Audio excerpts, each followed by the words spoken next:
introduction about how you can formulate strategy, process, governance, critical success factors, and you will get live example. The webinar will be led by Alan Fell, who's a senior associate of Balance Scorecard Institute. He's a UK-based independent consultant and management trainer. He specializes in Balance Scorecard and the wider disciplines of strategy execution. He brings over 30 years of hands-on experience in strategy management, and out of which 24 years of experience alone with Balance Scorecard. He's also the chair of the conference Saudi Strategy Week that this webinar is associated with. Joining him, we have Mushtaq Khan. He's head of strategy of Al Khuraif Group. Mushtaq brings over 2 decades of extensive experience where he has been specializing in strategy, growth, transformation across diverse industries and geographies. He has led consultancy companies. He's been a part of very well-known brands in his previous roles, and currently he's leading strategic initiatives where he manages the group's portfolio performances and drives business strategies across all the subsidiaries of Al Khuraif Group. Through this webinar, we will also help attendees understand how evolving role of strategy management and strategy management office can help manage performance of your projects. Where we will also, this will also be leading into the main event, which is Saudi Strategy Week. It is going to be a 5-day event where we will have a 1-day focused conference where practitioners like Mushtaq, Alan themselves, we will be coming and sharing their experience and expertise through presentations, case studies, panel discussions, fireside chats, and we'll also be having different certified workshops like Balance Scorecard, KPIs, OKRs, strategy execution professional, and strategic thinking and planning, where basically you will have a lot of hands-on experience of learning and understanding of these concepts while earning your certificates. The Saudi Strategy Week event will be held between September 29th to 3rd of October. If you're interested, you can scan the QR code, which is on your screens at this minute, and get more details about it. Without further ado, I think I've taken a lot of time in talking. I will now stop sharing my screen, and I will hand it over to Alan, who will be leading the discussion with Mushtaq about how to strategize and give us more insights about the expertise and the insights that these two gentlemen bring together. Over to you, Alan. Okay, Shweta, thank you so much. And good morning, good afternoon, etc. to everyone, wherever you are in the world. Yes, I was also very impressed by the long list of countries represented in the registration, so really encouraging. And of course, this is a global issue, although we're focused on strategy, particularly within Saudi Arabia and the linkage to Vision 2030 and so on. So many of the issues are universal, and I think it's important we keep that one in mind. We've got 5 main topics that Mushtaq and I want to discuss, and there's time for Q&A at the end, we hope. We'll try not to talk too much to give proper time for Q&As. I think that's always important. And I just wanted to start with a general thinking about why should people attend Strategy Week. And I have found with similar events, and I've been doing this a long time, as Shweta said, 2 groups of people. You get those who are sort of fairly new to it, and so it's a genuine initial learning experience. And this would be a wonderful occasion to hear many different people speak on day 1, and then to pick the most appropriate training course for the remaining 4 days of the whole program. So that would be important. But we also get senior people. And I'm reminded of a case I had a few years ago in Dubai. I was running a course, actually finance for non-financial managers, one of the most common training courses around the world. Lots of trainers deliver it and so on. And I was doing so in Dubai. And I had in the delegates chief executive of a very large commercial organization in Dubai. And he also was a Brit like me, so it's kind of easy to talk informally. And I said to him, I mean, you're very welcome, but why are you here? Surely you know all of this. And he said, yes. I mean, I did all this 20, 30 years ago in university and so on and so on. But so much of this has gone to the back of my mind. And what I want to do these few days with you is to identify those issues which I need to bring from the back of my mind to the front of my mind and to take action on. So have I heard about these topics? Yes. Am I necessarily managing them the way I should be? In many cases, no. And at the end of the course, he was very generous in saying how helpful it had been. And he said, I've got so many issues, I've had to prioritize them that I've taken from the back to the front. And so I would just say to more senior people who may feel they're already experienced in strategy management, we're all learning. Every single one of us is learning. The most eminent Harvard professor is still learning.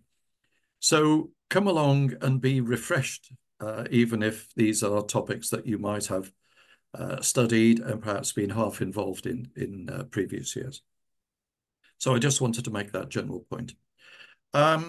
Now, Shweta's already done introductions for Mushtaq and myself, so let's get straight into it.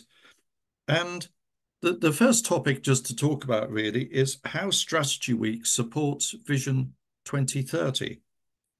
And Vision 2030, of course, is not new. I'm talking about Saudi Arabia for those who are based in other countries. And Vision 2030 has been of enormous focus and importance to the kingdom. Launched, I think, in 2016. Mushtaq, you will correct me if any of this is wrong. Absolutely. You're right. And has been a tremendous focal point. And every time that I visit Saudi and work in it, and I've been visiting Saudi for 25 years or more, the organization, public or private sector, doesn't matter, is genuinely aligned with Vision 2030. And as that vision obviously evolves with time and external circumstances, the need for senior management and junior management across the kingdom to be comfortable in managing strategy in the most professional way is hugely important. And I think that's what Strategy Week brings. And that's the relevance, to my mind, to Vision 2030. I've said enough. Mushtaq, you may want to add something on that. Absolutely. Alan, you got it all right. I've been traveling to Saudi Arabia. I live here currently for the last 7 years plus. But I recall my times traveling to Saudi Arabia, 2007, 2008. It was a very different time. I mean, I can tell you that, the Riyadh that I've seen 5 years back to the Riyadh today is very different. I'm sure, the esteemed guests, will agree with me. And this is a massive transformation program. The scale and, the type that I don't think we have seen, in the recent past anywhere. And it really cascades down, I would say, across government, across private sectors. We have just at Al Khuraib Group concluded a very large strategy exercise. We are in a process of finalizing it. We have done what it takes to align with Vision 2030 and initiatives. In fact, there are lots of statistics in terms of how Vision 2030 is progressing. The performance has been impressive. There are a few indicators where bit of a catch-up is still required, but by and large, the program is on track and has been going as planned. But I can tell you, this is basically a very different time for Saudi Arabia. I mean, thank you. I would just add from my travels, lots of nations today will claim to have some form of national strategy. They can call it Vision 2030 or 2040 or whatever. But in no country that I visit, and I do visit a lot, do I see the real engagement of organizations to the national strategy the way I see it in Saudi Arabia. It is hugely impressive. Coming from a background where in Britain, if I may say, we tend to be very good at muddling through rather than too much strategic thinking. It is really impressive to see the way that Vision 2030 has engaged and the transformation, again, as a regular visitor, I can recall 1998, my first visit, and it's just unrecognizable from what I experienced today. It's absolutely amazing. 5 years to now is significant. And you can see this when you walk into government organizations, ministries, private sector companies. Things have significantly changed on ground in the way, they approach business problems, the way, they approach, their own choices, growth choices that they make. They're all aligned. Now, just to give a very quick example, now today, Vision 2030 really talks significantly about non-oil, economy, the contribution of private sector, the contribution of SMEs, there's, a flurry of activities basically to incubate new businesses and so on. And these are actions that we see on ground. Now, how does it really translate? There are programs basically to have, funds allocated for SMEs, basically loans. And there are very clear measures, very clear metrics. For instance, SME loans, one could say, Saudi Arabia is nowhere closer to some of the developed markets, but, clear benchmarks, targets have been set for 2030, and year on year, the progress is being tracked. What percent of the loans that are being issued to SMEs? Unemployment rates, or the unemployment rates going down. Women in workforce, every metric is being measured, reported. You go into Vision 2030 site, you want to see the metrics live. Things are significantly changing on ground, Alan. Sure, thank you. Yeah, I mean, let's just reinforce the message. Strategy Week is all about helping delegates improve, strengthen, move up the ladder in terms of their understanding of strategy management, regardless of what specific role they have. So it really is a strong supporting initiative within the much wider scope of Vision 2030. Okay, let me move on to the second topic. And what we wanted to talk about was the role of the Chief Strategy Officer or equivalent and the typical responsibilities of the Strategy Management Office as it's emerged in recent years. So just a few thoughts, and then Mushtaq, I'd be very interested to hear how you actually personally manage that role today, because that's exactly what you're doing. If I think back, the origin of the term Office of Strategy Management, I think came out of Kaplan and Norton work about 20 years ago. And they published one of their famous white papers, and it spurned a whole industry following it because it captured something really important that we were in many ways missing. Almost 30 years. Sorry? Almost 30 years, I said. Yes, yeah. I was doing that job 30 odd years ago, so before the term came into being. But I think what we've seen is the increasing awareness of organizations, and particularly top management, in saying, I need to have a dedicated, small quality team supporting the C-suite or being part of the C-suite in terms of giving us focus on strategy and not just the operational stuff, which so often we all get caught up in. And just a thought from me on that as the role has evolved. What I have seen, again, in my journeys around the world, is two very distinct models. One model is what I would call the proactive performance driver, and the other one is the reactive scorekeeper. And I just wanted to give an example of each to illustrate what I mean. The proactive performance driver, and I'm thinking here of a case, a client I worked with in Riyadh some years ago now. But the whole concept of a strategy management office was initiated by the chief executive himself.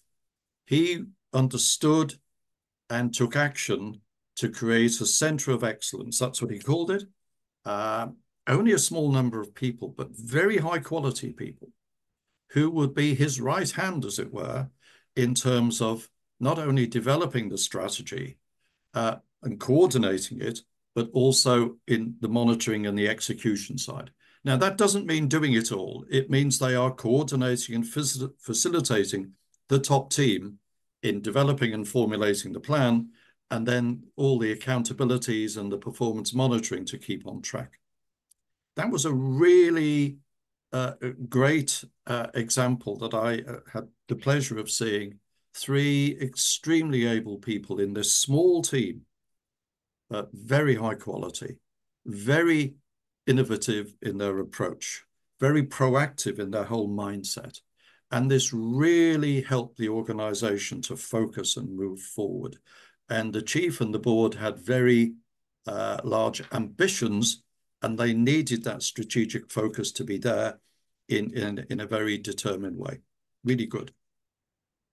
But the other side I often see is what I call the reactive scorekeeper. And an example fairly recently, and I will simply say it wasn't from Saudi Arabia. In the public sector, large organization, a big strategy department. You looked at the organizational structure, it's all there.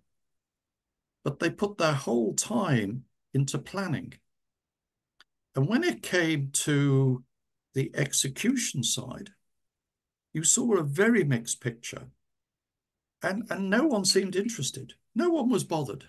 I remember talking to the top team, and one of the most important KPIs was running at only about 24% of target. No one was bothered because all they were doing was keeping the score. And you need people who will keep the score and say, listen, guys, we have a problem. We need to address something which is going wrong. Who is the owner or the leader? What's the problem? What's the underlying cause? What's the fix or options for fixing? So understanding those 2 models is very important. And I think it's a chief executive role to encourage and make sure it's the proactive performance driver, not just people who keep the score in brackets, regardless of what the score is. And that's the job. Alan, Mr. Yeah. I think you hit the nail on its head. The mandate for the strategy office really is defined at some point in time, at some level, by the chief executive. So if the chief executive wants that role to be that of a scorekeeper, then it becomes one. The hiring, the staffing of the department is all around it. Now that is changing. So if I have to throw some rough numbers, I would say today perhaps, and forgive me if I'm wrong, and I'm sure esteemed guests have better understanding. Sure, significant portion of the strategy management offices today are actually scorekeepers, significant. But that's changing in favor of being proactive. In fact, there is an example of a company that recently promoted an executive from within the organization to become the chief strategy officer. Now, in fact, it is said the best practice is that you have someone from within the organization become the chief strategy officer, simply because the person understands the nuances of the business, understands, what the company really stands for, its capabilities, what we call it as, its right to win, and, understanding of the industries, competition, everything. Exceptions are perhaps people like me, we've been consultants in our former avatars and back in. So this example, excuse me, is of an executive from within the organization who has the role of both, conceiving the plans, but more importantly, managing, the performance of some of the projects. So it's not the performance of the organization per se, but performance of the business, day-to-day, operations of the business. So he is actually in the C-suite, taking actions, promoting actions, and making sure, the lobbying, if you will, happens. I think that's how it is growing. And there are a good number of examples in Saudi Arabia today. I mean, frankly, where Saudi Arabia is today, you cannot afford to have a scorekeeping strategy office. That's changing for sure. So I can tell you a lot of examples within Saudi Arabia or, on the other side. And you can see the CSOs in action. Absolutely. No, thank you. I'm reminded of an example if I just share a quick story. This is a very large conglomerate in Southeast Asia. And I was involved in helping them to do a number of things, one of which was just to develop a set of corporate scorecards. But it was very evident to me that the strategy department didn't quite have that title, but that's what it was in scorekeeper mode. And they actually reported through the group CFO. So the group CFO was also quasi head of strategy, if you like, in that particular situation at that time. And he, of course, obviously wanted the proactive performance driver, not just scorekeepers. And we ended up asking the chairman of the board to just come and talk to us about this and sort of think about the two options and what did he want to see.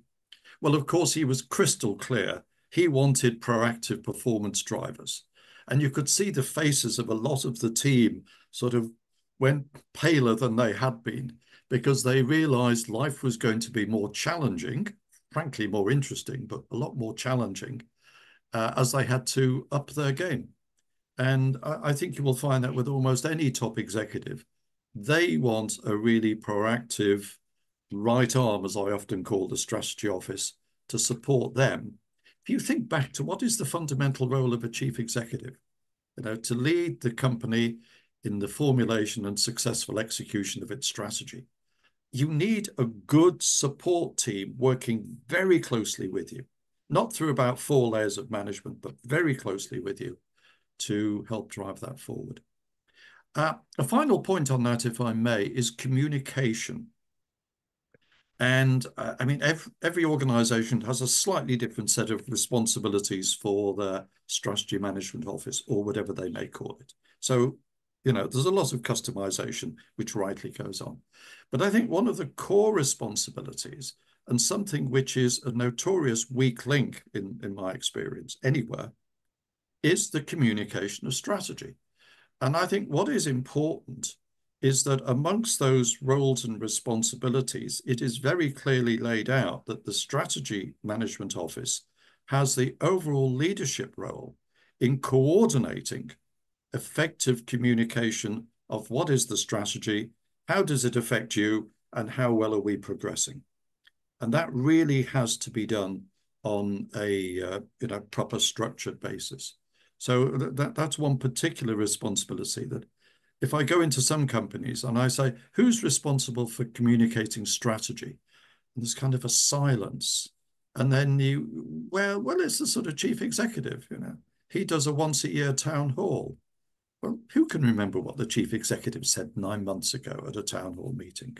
Forget it. So, it needs to be much more proactive in managing communication. To me, one of the big enablers of execution. Absolutely. Alan, a couple of points that I have to, make on the Office of Strategy and the role of CSO before we move on to the next point, maybe. Now, like we said, the Office of Strategy has a very significant role in making sure that transformation in the organization really happens. In some ways, the CSO is like a mini CEO. Now, if the right authorities are vested, in the CSO, then he or she is able to lead a transformation, handle a range of challenges, and make sure that everyone in the organization really knows why they are doing what they are doing. I was in a call this morning. I was having a chat with the CIO and his team members. This is an important question. We have a strategy. Why are we doing picking on certain initiatives? Of course, we are in the process of rolling out communication plans. Everybody has to know. I mean, I have to know why I'm doing, taking certain actions, why I'm doing my business so differently, perhaps somewhere in Jeddah or in Dammam, very different from what I was doing, a few months back. That's one thing. Another aspect, I think, evades all of us, the strategy office, but there is a larger, sense of realization and understanding that this is important. It's basically strategy people will see as dealing with facts, figures, hard. Let's call this the hardware, but there's also the software side of it, which is basically culture, sensitivity, loyalty, trust, and those kind of factors. And you might have a great strategy, but then, if you really don't, you know, align that, let's say, with the culture of the organization and do what it takes to really, make those little changes in the organization's culture, it's going to be difficult. So communication, right, like you rightly said, is one of the, blocks, if you will, in making the change happen. But then there are other factors, so which is basically different levels of communication, different level of, interactions that would necessarily be required. And this is going to be the larger mandate for the strategy office in the coming years to make sure. Otherwise, like you said, you'll be, the scorekeepers, numbers happen, they don't happen. But then if you really want the targets to be achieved, you really have to do and move mountains besides the one that you have already done. Yeah. Oh, thank you. Thank you. Very, very important points. I guess we should move on. Our next topic is formulating strategy and just thinking about some process, governance type issues, and so on. I guess we could both talk about this for days, not for a few minutes. But what I just wanted to do in introduction was pick up just a few critical points, practical points that I frequently see as challenges. And the first one to me is the vision and the associated organizational goals, the destination, if you like. And I just find time and again, I'll see a vision statement and I have maybe around the table a group of senior managers, and I ask them to write down their personal understanding of what the vision actually means in more simple terms, not in Harvard speak, as I call it. And if I've got 15 executives, I get 15 different answers because the visions so often are capable of sensible but different interpretations. So the thing that really clarifies it, so what are the overall measurable goals, the SMART goals? And some organizations get it beautifully done. I remember working with a fast-moving consumer goods organization in the UAE a couple of years ago. And they were really good. And the chief had a simple statement, which he constantly repeated in meetings and discussions. Our goal over the next 4 years is to double our sales whilst maintaining a high return on capital. And there was numbers associated with both. Bang. Everyone was crystal clear. But I go into so many organizations and you say, well, what are the overall goals? And, well, not so sure. And I remember I was running a program with a board of directors of a mid-sized bank recently, not from the Middle East. And when I asked them about the vision, yes, they all knew what the vision was. Board of directors, you might reasonably expect so. But when I asked them, so what are the associated goals? They started guessing. They started a conversation. Well, it could be this and it could be that and it could be something else. I mean, sensible interpretations of what the vision was, but different. And I remember I can give people quite a hard time, I have to say. And I gave them a hard time. And I said, listen, you are the board of directors. You do not have an agreed position on what this bank wants to achieve. How can you expect the thousands of people under you to be able to achieve it if you can't articulate what it is? And, all looking a bit shamefaced and so on. But one of the things we took away from that is the essential need to be able to communicate clear, simple goals. And these are not state secrets. You need to communicate it to be able to focus however many people in the organization on the ultimate goal, not just the local departmental actions and projects that are going on. So that's a real point. Realism in planning. I mean, you see so many cases. The balance of ambition versus risk is often badly skewed. I'll just go through these quickly and I'll pass over to Mushtaq. Agility. I mean, I still come across organizations that sort of develop a 5-year strategic plan. And, the world changes halfway through. We have a pandemic or we have something or other.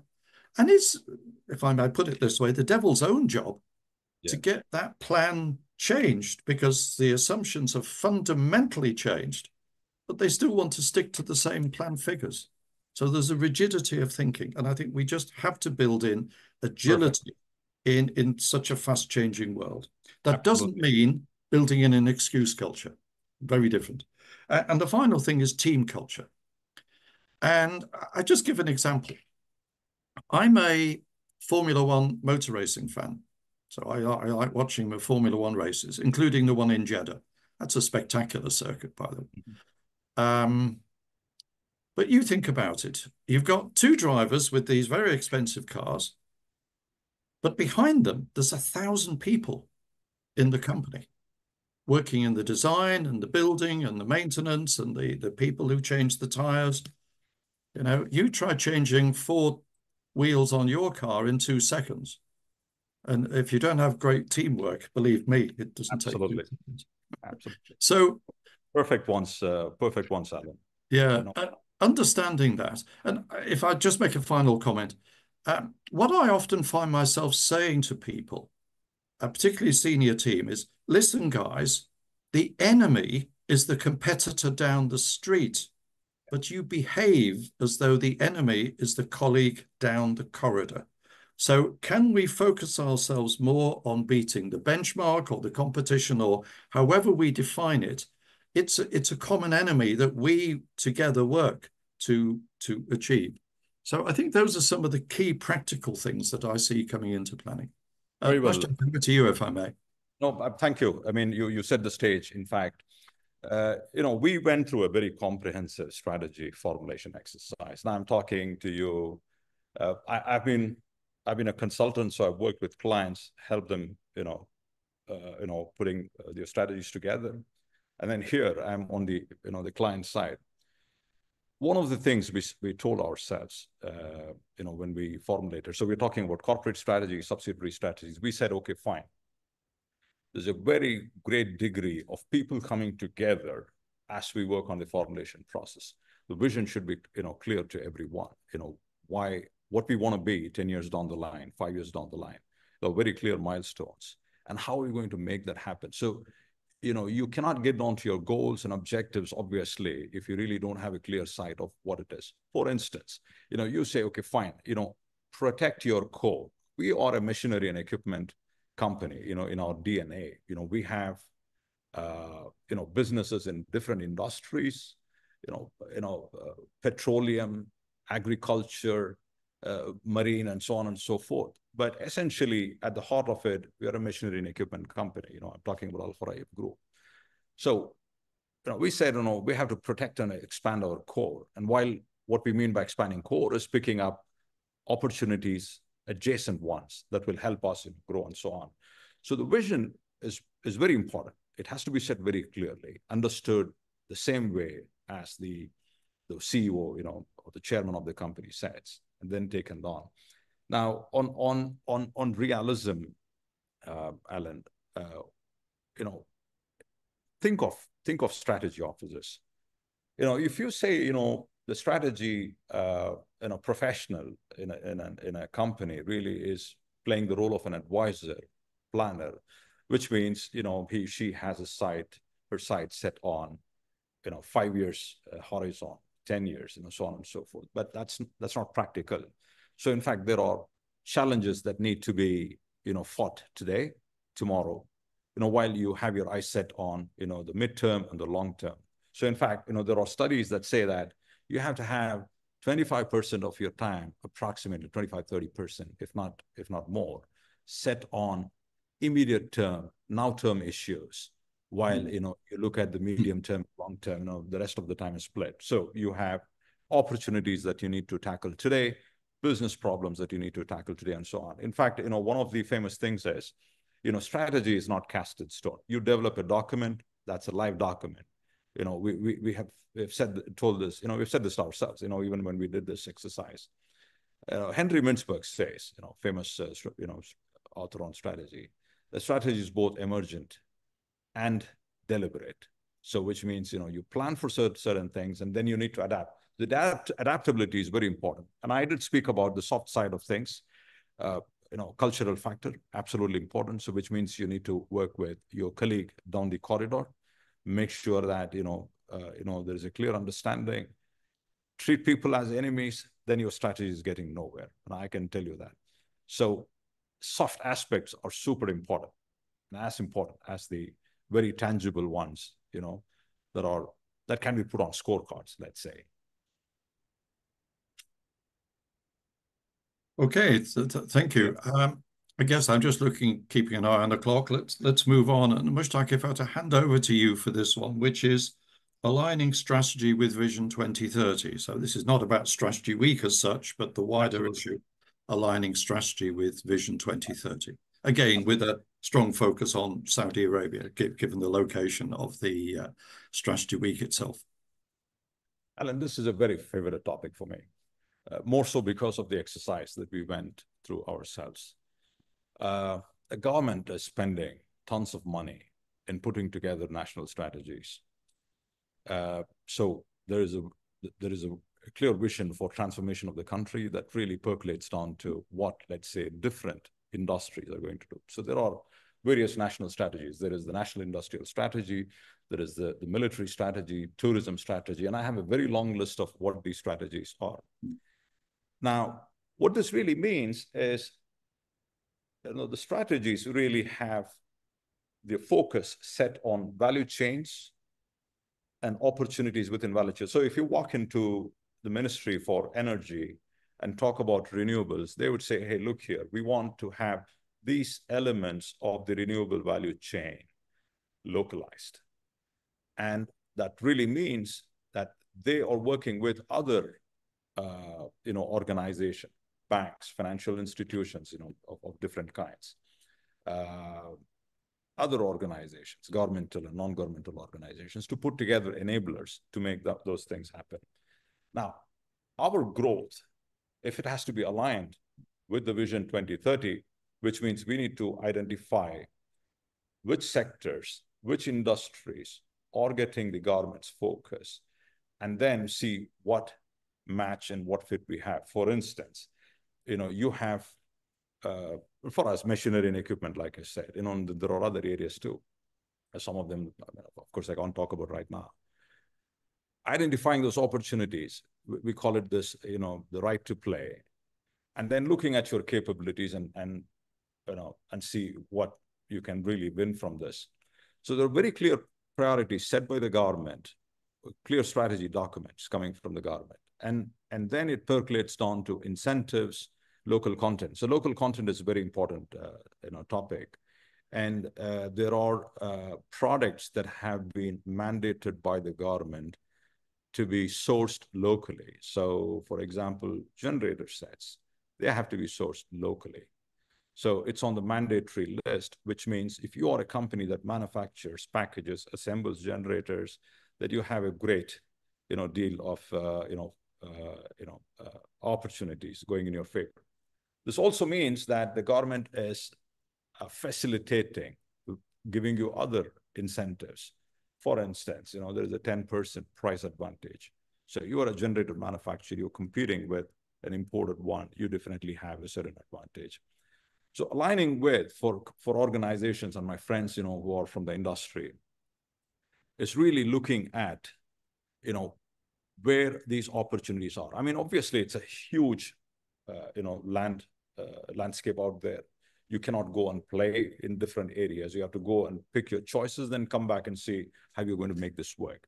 So one is, inside out, which is who you are, what your capabilities are, what you're really good at in terms of producing value. Because end of the day, if I don't really bring the components that I can really put together to create value, then I could be, chasing in different directions and losing money.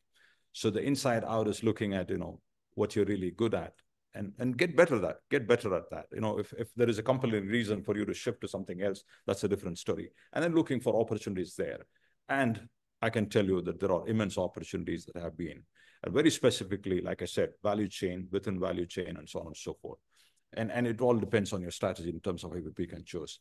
Quite some action happening there, Alan. I'm sure guests are aware. But it's very important that you marry these two approaches of what you're good at and then finding what's good for you. Sure. Okay, no, that's great. Thank you. I think given time, let's move on to our final point, which is strategy execution. In other words, how good are we at implementing a plan? We put a lot of effort into planning typically, but how successful is the execution? And I think most people on this subject are very aware of the fact that the track record is not good, and that surveys after surveys over the years have told us that a significant proportion of strategic plans are not successfully implemented. Now, I believe all the evidence is that we're getting collectively better and better at it, but nonetheless, there are huge gaps. And even today, people quote 50 or 60% failure rates in terms of successfully implementing strategy. So just a few quick thoughts on that. But I wanted to pick up on a point that Shweta said in her introduction. One of the training programs for days 2, 3, 4, 5, so a 4-day program, is a new course that we're launching, say we Balance Scorecard Institute, in Saudi Arabia, which is a strategy execution professional course.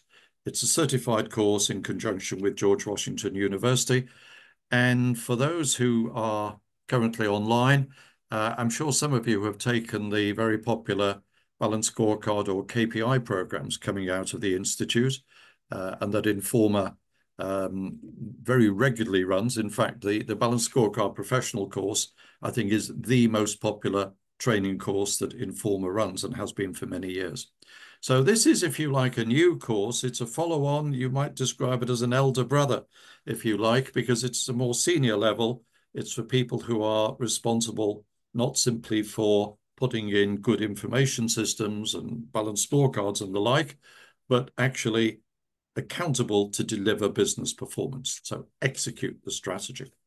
So just to mention that, and so this is the first time we're running it in the Kingdom.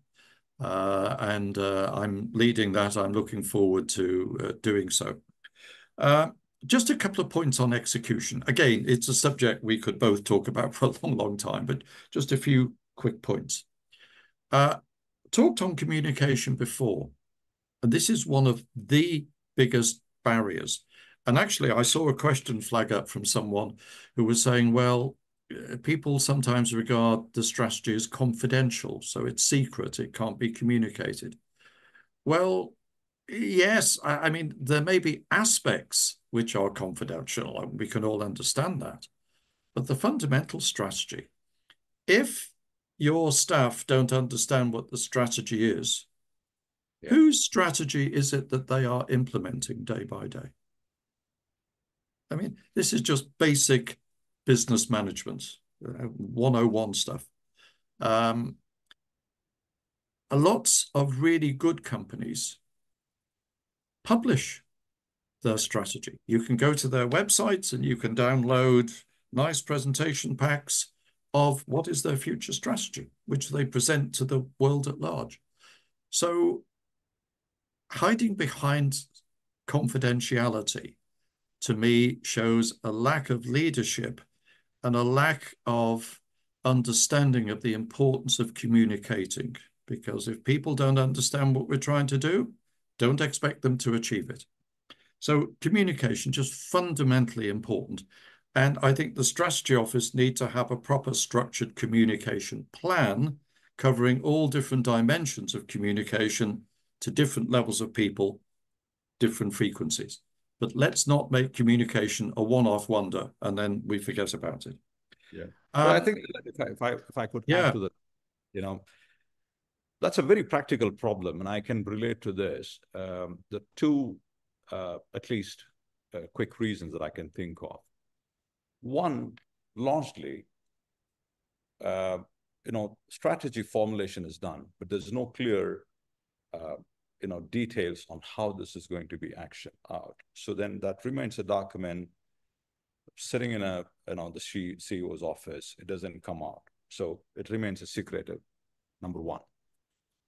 Two, even if you have drawn out all the details, let's assume the organization took the trouble, strategy, clear initiatives, KPIs done, timelines, responsibilities assigned.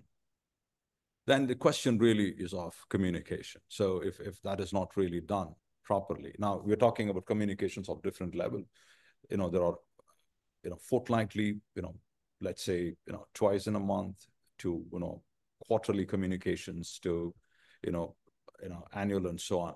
But the thing is, if people really don't understand, and I still tell this family famously that the last person in the organization should really know how his or her role is really aligned with the strategy. If they understand and appreciate, and because eventually it also boils down to, their own KPIs, right? They have to understand why their KPIs are set in a certain fashion. If that, connections are clearly drawn and explained, then I think strategy works. Even then, you need to put a lot of effort to make sure that, you stay on track course. Yeah. Sure. Just one other topic I'll raise, and I'm again keeping a watch on the time. Initiative overload in planning. Too many projects. More projects than the organization has got the capacity either to fund from a financial point of view, or to manage, or to do the project management implementation requirements. And I'm just reminded of one example I had a couple of years ago.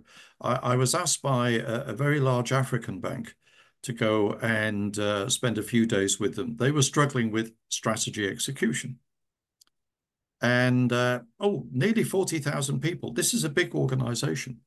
But their strategic plan included, and I remember the numbers quite vividly, 146 strategic initiatives or strategic projects. And most of their performance KPIs were yellow or red. They were struggling. They were way behind target. And so I asked to see the analysis of those 146 projects. Every single one was either late or hadn't even been started. Every single one. I mean, I've never seen anything quite the same. And I remember discussing it with the president of the bank. And he said, well, we are required by the government or other stakeholders to implement all of these. And I said, well, yes, but, your job surely is to prioritize. That's what management is about. And you are blatantly not delivering your projects. You've got too many. It's self-evident. This requires focus, prioritization, and scheduling.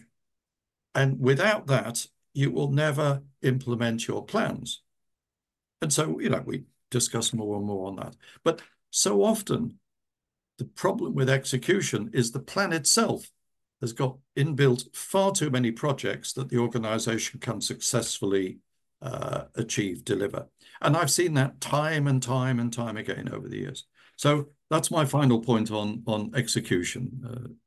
I have a question perhaps that I would like to take. There's one on what's the best team structure for strategy execution, and if we should rely on subject matter experts to have, do things.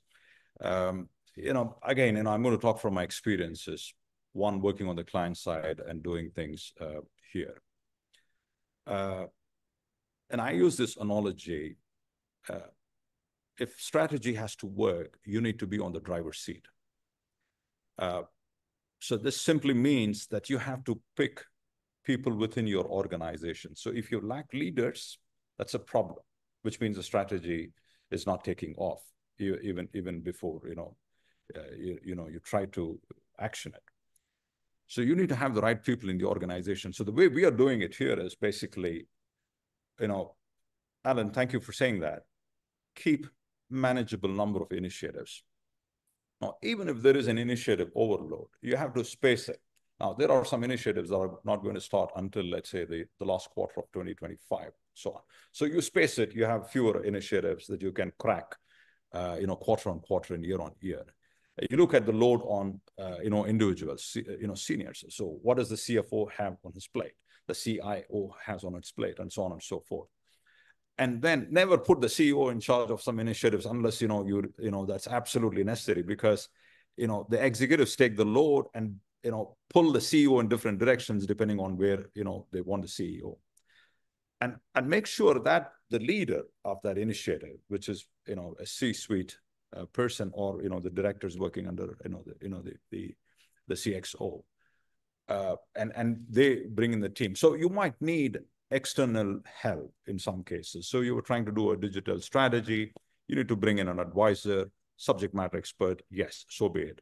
But then your team has to be equally involved, understand what it does, and in fact, be a significant part of the formulation.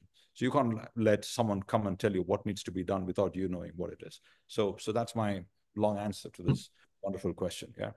Sure. No, there are thank some you. questions, Alan, I see on the, the event itself.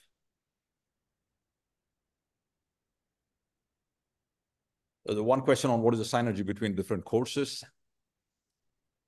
Okay, let's try and pick that one up. Essentially, the courses are running in parallel, so a lot depends on the individual to select which of those courses is most appropriate. So, for example, the classic balanced scorecard course, I say, extremely popular. For those who are coming in and need to understand a balanced scorecard structure, because they're now very commonly applied within the Middle East generally, that's a great way of getting certified knowledge from a very proven training program. And the same goes for KPIs. Selecting and defining the right KPIs sounds easy in concept, but it's difficult to do. Others may be interested in OKRs, or the strategic thinking and planning. My side is looking at the execution side. Yes, we've got a plan, but we're struggling with execution. So that's what we're addressing in the course. So I think it's down to each delegate to say, where am I on this journey of learning strategy management? Therefore, which course would be most beneficial to me and to my organization, who presumably is paying for it in the first place? Can I pick up another question here? A really good point made by someone. I think there is a general inability to cascade the strategy down into departments and individual tasks. And I absolutely agree with that. There are tools and techniques to overcome that. And if I just mention briefly something we do in the Institute, which is the whole concept of tier 1, tier 2, and tier 3. So the organization is tier 1, the departments and functions are tier 2, and the individual and maybe small teams of people tier 3. And we do take people through a very structured alignment process. But I fully agree with you, the thinking behind the comment made. And I think it is a role for the Strategy Management Office, if I may suggest, to get a hold of that and to drive it through. Because without someone owning that whole cascade process, it will not happen. There'll be lots of, well-intentioned local initiatives, but they won't join up. So you need that alignment, you need the cascading, and someone's got to take a lead on it. And in my book, that would normally be the Strategy Management Office. So this is the proactive side of that role. Shweta, I'm looking at the clock and it's coming up. We've got about a few minutes to go. Did you want to come in either with any questions or any sort of wrap-up comments from your side, from Informa? We have 5 minutes. I think we can try and take one or two questions. I have a very interesting one here. One of the comments that you made, that if strategy office is relying completely on the stakeholders, having their operational KPIs, should only CSO be held accountable for any failures in strategy execution? Yeah. Mushtaq, do you want to? Yeah, sure, certainly. Now, like I said, it's a teamwork. The role of strategy office, in all honesty, I would say, is significantly one of a facilitator. So now, okay, we have multiple factories. There are factory managers, general managers, who are responsible for operational KPIs. And, you need to work closely. I mean, you cannot walk in like a police and say, hey, look here, you haven't done your work, and pull up people. So you need to collaborate and make this happen. So people have KPIs. So, the cascading looks like this. You go on to, corporate subsidiary companies, to, departments or business units, and then go on to sub-departments, sub-functions, and so on. Now, they all align with people, right? People who work there in the organization. There could be change of priorities. Some KPIs probably will take the head, but then there should be an overall progress. Will the strategy office, take the head? Perhaps, if the monitoring and progress reporting and actually picking up some of the important initiatives. For instance, I'm responsible for business development, bringing in some partnerships, that would rest completely on me. So, those are part of my KPIs, let's say. But then there are other, leaders responsible. They could fail, they could falter, because people have to run business on a daily basis. But then, our job is to make sure we work with them, understand, the plans. Strategy is a live document, frankly, it's not cast in stone. Two comments. Thank you for that. Two comments. The first one is, I've always found the use of a RACI model, RACI, can help quite a bit in this, because I think this is about accountability and who is the leader or the champion on a particular aspect. So to my mind, one of the golden rules is you avoid that when you've got 2 or 3 people who are co-owners of something, which basically means nothing gets done because everyone's pointing at the other person. So I think single point ownership, but a clear ownership and accountability structure, and understanding that the role of ownership does not mean I am solely responsible and everyone else can kind of wash their hands and stand back. It means I am the leader or the champion for that subject within the company. And as Mushtaq rightly says, it's a team effort. But if I am the accountable person, I'm responsible for coordinating and leading whatever is the team to deliver what the organization requires. One exception to that, Alan, and in principle, you're absolutely there. When you have co-owners on a certain initiative, it essentially means there are 2 compartments within the initiative. So there is perhaps a part that is to be led by a person A and 1. So CFO and CIO could be together, or the HRO, CHRO could be together, but they have their own components within that initiative to solve. So essentially it comes down to single ownership, but then technically there could be co-owners, but then the responsibilities are clearly done. Thank you for that.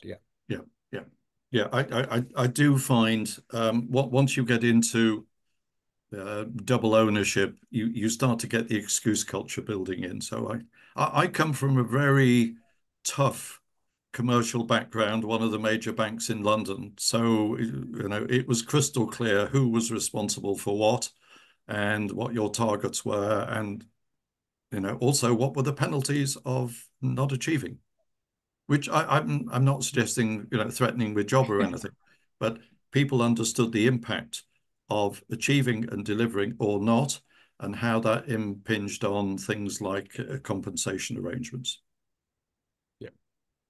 Right. I think I'll pick this last question. I'm just being conscious of the time that we've already hit the limit here, but I'll pick this last question. I'll answer this, and that'll basically be the closing remark from my end. We know one size does not fit all. Culture, size, business model, how the strategy week will treat this. We are not aiming to treat anything. We are just aiming to give insights to the people who will be attending with us. Through Alan has very nicely laid out all the certificate programs that will be done on day 2 through to day 5 of the week. But on day 1, we will have a lot of practitioners from various backgrounds, from various industries, will be coming and sharing their experience, where you will have a lot to gain from, a lot to learn from, and a lot to take back from. Mushtaq will be one of those who will be talking about the corporate strategies versus subsidiary strategies. So one of the very important topics. And as we come towards the end, I think what I wanted to tell you was that we will be sharing more information about the event through the emailers, and you can have a detailed look on the website, on the conference agenda, on the programs, and on the speakers, so that you will be able to gauge better as to what you will be getting through the entire week. Yes, you will be getting a recording of this webinar as well. And that brings me to the end. Any burning point, any burning comment from Mushtaq, Alan, anything? I just want to thank our guests, Shweta, bottom of my heart. It's great. It was great to have you with us. Feel free to, get in touch with me. We can always talk. We are speaking from our experiences. I'm sure you have your own share of fantastic experiences. Would love to learn it. And I hope really we made, some useful contribution today. Thank you. I would just say I look forward to meeting everyone at Strategy Week itself. Hopefully, fingers crossed. Yes. Thank you so much, everyone. Thank you, Mushtaq. Thank you, Alan. Very wonderful discussion. I'm sure our delegates made most of the conversations that you guys had. And we are really hopeful that this will converge into them joining us at the main event as well. For any more questions, I think we will be sending you out the emailers following up on this webinar, and then you can converse with us if you have any questions or if you want any more details. Right. Thank you. Thank you, Mushtaq. Thank you, Alan. And thank you, everyone who joined us for this. Take care. Bye. Thank you. Bye now. What if you and your team can be even more?